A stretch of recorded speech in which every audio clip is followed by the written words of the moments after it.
ನೀವು ಫ್ಯಾಮಿಲಿ ಜೊತೆಗೆ ಪ್ರವಾಸಕ್ಕೆ ಯಾವ ದೇಶಕ್ಕೆ ಹೋಗೋದಕ್ಕೆ ಇಷ್ಟಪಡ್ತೀರಿ? ನೀವು ಬರೀ ಮಿತ್ರರ ಜೊತೆಗೆ ಯಾವ ದೇಶ ಸುತ್ತೋದಕ್ಕೆ ಬಯಸ್ತೀರಿ? ನೀವು ಉದ್ಯೋಗಕ್ಕೆ ಯಾವ ದೇಶಕ್ಕೆ ಹೋಗೋದಕ್ಕೆ ಇಷ್ಟಪಡ್ತೀರಿ? ನೀವು ಯಾವ ದೇಶದಲ್ಲಿ ಕುಟುಂಬ ಸಮೇತ ಹೋಗಿ ನೆಲೆಸೋದಕ್ಕೆ ಇಷ್ಟಪಡ್ತೀರಿ? ಈ ಎಲ್ಲದಕ್ಕೂ ಬಹಳಷ್ಟು ಜನರ ಉತ್ತರ ದುಬೈ.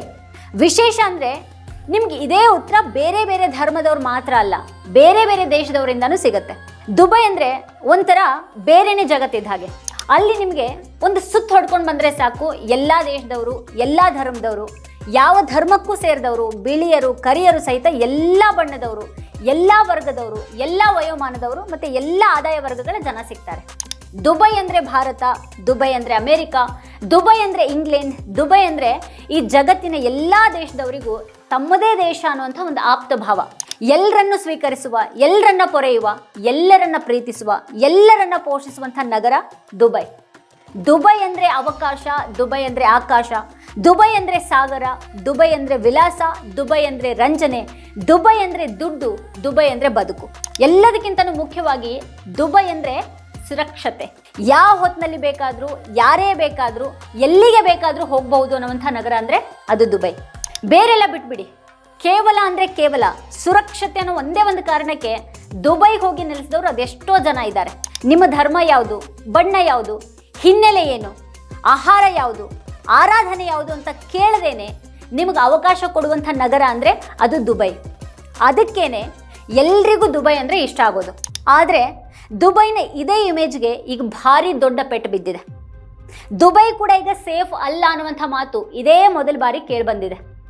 ಹಬೀಬಿ, ದುಬೈಗೇನು ಸ್ವಾಗತ ಇಲ್ವಾ ಅನ್ನುವಂಥ ಪ್ರಶ್ನೆ ಎದ್ದಿದೆ ಈಗ. ಹಬೀಬಿ, ವೆಲ್ಕಮ್ ಟು ದುಬೈ. ಈ ಒಂದು ವಾಕ್ಯ ಇಡೀ ವಿಶ್ವದ ಗಮನ ಸೆಳೆದಿತ್ತು. ಕೇವಲ 4 ದಶಕಗಳ ಹಿಂದೆ ಬಣಗುಡ್ತಾ ಇದ್ದಂಥ ಮರಳುಗಾಡಿದ್ದಂಥ ದುಬೈ ಇವತ್ತು ವಿಶ್ವದ ಅತ್ಯಂತ ಶ್ರೀಮಂತ, ಸುರಕ್ಷಿತ ಮತ್ತು ಸುಸಜ್ಜಿತ ನಗರವಾಗಿ ಮಾರ್ಪಟ್ಟಿದೆ. ಆದರೆ ಇತ್ತೀಚಿನ ದಿನಗಳಲ್ಲಿ ಇರಾನ್ ನಡೆಸಿದಂಥ ಡ್ರೋನ್ ಮತ್ತು ಕ್ಷಿಪಣಿ ದಾಳಿಗಳು ಈ ಟ್ಯಾಕ್ಸ್ ಹೆವನ್ ಅಂದರೆ ತೆರಿಗೆ ಸ್ವರ್ಗ ನಗರದ ಭವಿಷ್ಯದ ಬಗ್ಗೆ ಗಂಭೀರ ಪ್ರಶ್ನೆಗಳನ್ನು ಎತ್ತಿವೆ. ವಿಶ್ವದ ಸುರಕ್ಷಿತ ದೇಶ ಅನ್ನುವಂಥ ಹೆಗ್ಗಳಿಕೆ ಹೊಂದಿದಂಥ ದುಬೈ ಮೇಲೆ ಇರಾನ್ ಯಾಕೆ ಗುರಿ ಇಟ್ಟಿದೆ? ಬುರ್ಜ್ ಖಲೀಫಾ ಮತ್ತು ಪಾಮ್ ಜುಮೇರಾದಂಥ ಐಷಾರಾಮಿ ತಾಣಗಳು ಈಗ ಯುದ್ಧದ ನೆರಳಿನಲ್ಲಿವೆಯಾ? ತೈಲ ಮುಗಿದ ನಂತರ ಕೂಡ ದುಬೈ ಉಳಿಯುತ್ತೆ ಅಂತ ಸಾಬೀತುಪಡಿಸಿದ ನಗರಕ್ಕೆ ಈಗ ಭೌಗೋಳಿಕ ರಾಜಕೀಯದ ಕಿಚ್ಚು ತಗಲಿದೆಯಾ? ದುಬೈ ಇವತ್ತು ಯುನೈಟೆಡ್ ಅರಬ್ ಎಮಿರೇಟ್ಸ್ನ 7 ರಾಜ್ಯಗಳಲ್ಲಿ ಅತ್ಯಂತ ಪ್ರಸಿದ್ಧವಾದದ್ದು. ಆದರೆ 1950ರ ದಶಕದವರೆಗೆ ಇದು ಕೇವಲ ಒಂದು ಸಣ್ಣ ವ್ಯಾಪಾರ ಕೇಂದ್ರ ಆಗಿತ್ತು. ಅಲ್ಲಿನ ಜನ ಸಮುದ್ರದಲ್ಲಿ ಮುತ್ತುಗಳನ್ನು ಹುಡುಕೋದು ಮತ್ತು ಮೀನುಗಾರಿಕೆಯನ್ನು ಅವಲಂಬಿಸಿದರು. 1958ರಲ್ಲಿ ಅಬುಧಾಬಿಯಲ್ಲಿ ತೈಲ ನಿಕ್ಷೇಪಗಳ ಪತ್ತೆಯಾದ ನಂತರ ಈ ದೇಶದ ಚಿತ್ರಣೇ ಬದಲಾಗ್ಬಿಡ್ತು. 1972ರಲ್ಲಿ ಬ್ರಿಟನ್ ನಿಯಂತ್ರಣದಿಂದ ಹೊರಬಂದು UAE ಎನ್ನುವಂಥ ರಾಷ್ಟ್ರ ಅಸ್ತಿತ್ವಕ್ಕೆ ಬಂದಾಗ ದುಬೈನ ಶಾಸಕ ಶೇಖ್ ರಶೀದ್ ಬಿನ್ ಸೈಯದ್ ಅಲ್ ಮಕ್ತುಮ್ ಒಂದು ಐತಿಹಾಸಿಕ ದೂರದೃಷ್ಟಿಯನ್ನು ಹೊಂದಿದ್ರು. ಅಬುಧಾಬಿಯ ಬಳಿ 90% ತೈಲ ಸಂಪತ್ತಿದ್ರೆ ದುಬೈ ಬಳಿ ಇದ್ದದ್ದು ಅತ್ಯಲ್ಪ. ಈ ಸತ್ಯವನ್ನು ಅರಿತ ಶೇಖ್ ರಶೀದ್ ತನ್ನ ತಂದೆ ಒಂಟೆ ಸವಾರಿ ಮಾಡ್ತಾ ಇದ್ರು, ನಾನು ಮರ್ಸಿಡೀಸನ್ನು ಓಡಿಸ್ತಾ ಇದ್ದೆ, ನನ್ನ ಮಗ ಲ್ಯಾಂಡ್ ರೋವರ್ ಓಡಿಸಬಹುದು, ಆದರೆ ನಾವು ಇವತ್ತೇ ಯೋಜನೆಯನ್ನು ರೂಪಿಸದೇ ಇದ್ರೆ ನನ್ನ ಮೊಮ್ಮಕ್ಕಳು ಮತ್ತೆ ಒಂಟೆ ಸವಾರಿ ಮಾಡಬೇಕಾಗತ್ತೆ ಅಂತ ಹೇಳಿದರು. ಈ ದೃಷ್ಟಿಕೋನವೇ ದುಬೈಯನ್ನು ತೈಲದ ಮೇಲಿನ ಅವಲಂಬನೆಯಿಂದ ಹೊರಗೆ ತಂದು ಪ್ರವಾಸೋದ್ಯಮ ಮತ್ತು ವ್ಯಾಪಾರ ಕೇಂದ್ರವನ್ನಾಗಿ ಮಾಡಿತು. ದುಬೈ ಇಷ್ಟೊಂದು ವೇಗವಾಗಿ ಬೆಳೆಯೋದಕ್ಕೆ ಇಲ್ಲಿ 3 ಪ್ರಮುಖ ಅಂಶಗಳು ಕಾರಣ ಆಗಿವೆ. ಒಂದು, ಜಾಗತಿಕ ಸಾರಿಗೆ ಕೇಂದ್ರ.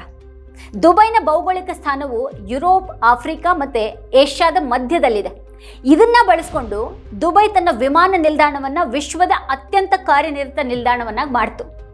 ಎರಡನೇದು, ಮುಕ್ತ ವ್ಯಾಪಾರ ವಲಯಗಳು ಅಂದರೆ ಫ್ರೀ ಟ್ರೇಡ್ ಝೋನ್ಸ್. 1985ರಲ್ಲಿ ಜಬೆಲ್ ಮುಕ್ತ ವಲಯವನ್ನು ಸ್ಥಾಪಿಸಿ ವಿದೇಶಿ ಕಂಪನಿಗಳಿಗೆ 100% ಮಾಲೀಕತ್ವ ಮತ್ತು ಶೂನ್ಯ ತೆರಿಗೆ ಆಮಿಷವನ್ನು ಒಡ್ಲಾಯಿತು. ಇವತ್ತು ಅಲ್ಲಿ 8,000ಕ್ಕೂ ಹೆಚ್ಚು ಅಂತಾರಾಷ್ಟ್ರೀಯ ಕಂಪನಿಗಳಿವೆ. ಇನ್ನು ಮೂರನೇದಾಗಿ, ಅತಿಮಾನುಷ ನಿರ್ಮಾಣಗಳು.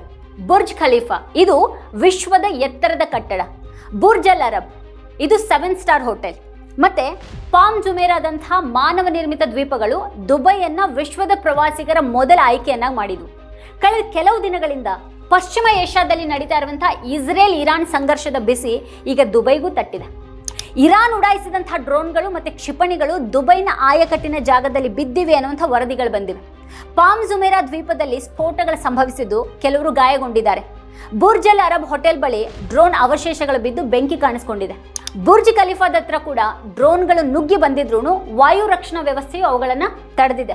ಇರಾನ್ ಪ್ರಕಾರ UAEನಲ್ಲಿರುವಂತಹ ಅಮೆರಿಕದ ಮಿಲಿಟರಿ ನೆಲೆಗಳು ಮತ್ತೆ ಜಬೆಲ್ ಅಲ್ಲಿ ಬಂದರಿನಲ್ಲಿ ಬಂದ್ ಹೋಗುವಂಥ ಅಮೆರಿಕನ್ ನೌಕಾಪಡೆಗಳು ಇರಾನ್ಗೆ ಅಪಾಯಕಾರಿ.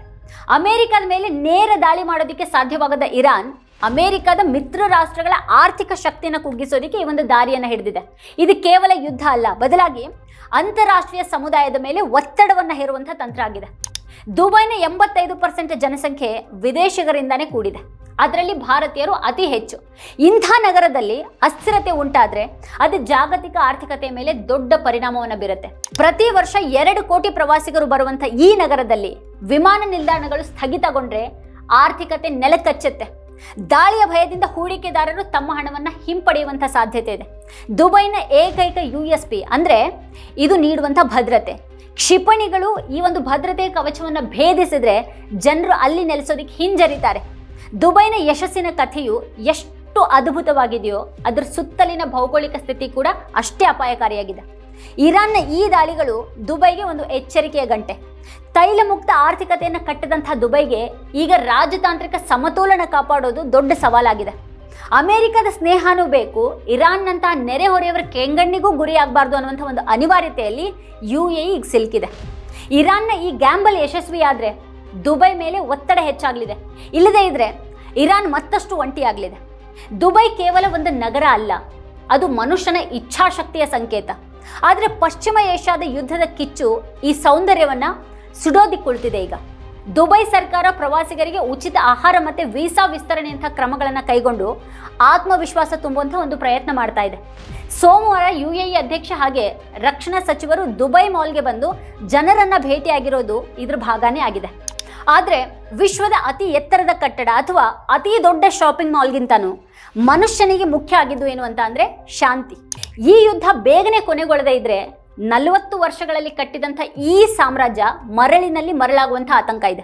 ಪಶ್ಚಿಮ ಏಷ್ಯಾ ಯಾವಾಗ್ಲೂ ಬಾರೂದಿನ ರಾಶಿಯ ಮೇಲೇನೆ ಕುಳಿತಿರುತ್ತೆ ಅನ್ನೋಂಥ ಮಾತಿಗೆ ಇವತ್ತಿನ ದುಬೈ ಪರಿಸ್ಥಿತಿನೇ ಸಾಕ್ಷಿಯಾಗಿದೆ. ವೀಕ್ಷಕರೇ, ಈ ಕುರಿತು ನಿಮ್ಗೇನು ಅನ್ಸುತ್ತೆ, ಏನು ಅಭಿಪ್ರಾಯ ಇದೆ, ವಿಡಿಯೋ ಕೆಳಗಡೆ ಕಮೆಂಟ್ ಮಾಡಿ ನಮಗೆ ತಿಳಿಸಿ. ಇದೇ ಹೊತ್ತಿನ ಸ್ಪೆಷಲ್ ನೋಡ್ತಾ ಇರಿ ವಾರ್ತಾಭಾರತಿ. ನೀವಿನ್ನು ವಾರ್ತಾಭಾರತಿ ಯೂಟ್ಯೂಬ್ ಚಾನಲನ್ನು ಸಬ್ಸ್ಕ್ರೈಬ್ ಮಾಡಿಲ್ಲ ಅನ್ನೋದಾದರೆ ಈ ಕೂಡಲೇ ಸಬ್ಸ್ಕ್ರೈಬ್ ಮಾಡಿ, ಹಾಗೆ ಪಕ್ಕದಲ್ಲೇ ಇರುವಂಥ ಬೆಲ್ ಐಕಾನ್ನ ಪ್ರೆಸ್ ಮಾಡಿ ನಮ್ಮನ್ನು ಪ್ರೋತ್ಸಾಹಿಸಿ.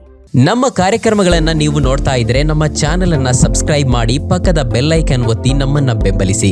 ಹಾಗೆ ನಮ್ಮ ಕಾರ್ಯಕ್ರಮಗಳನ್ನ ಲೈಕ್ ಮಾಡಿ, ಕಮೆಂಟ್ ಮಾಡಿ, ಅದನ್ನ ಬೇರೆಯವರಿಗೂ ವಾಟ್ಸ್ಆಪ್ ಮೂಲಕ ಶೇರ್ ಮಾಡಿ.